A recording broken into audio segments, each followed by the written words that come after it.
washyizeho plan uvuga ko uzazitangira n'uyu mwaka, ubu tugeze mu kwa kane, ukwa mbere kugiye kurangira.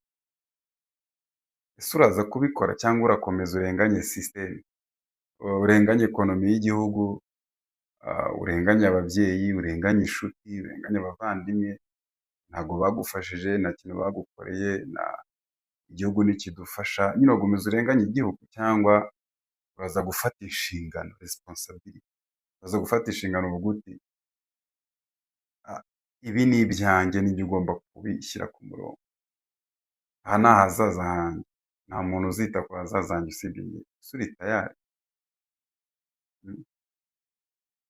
Turi 2026, umwaka mwiza, mu ntangiriro z'umwaka uvuzemo ko ugiye gukora imipango, intego byose ugashyira hamwe. Rekera ibintu urimo, shyira ibintu ku murongo, tangira ushyire ibintu ku murongo wipangiye.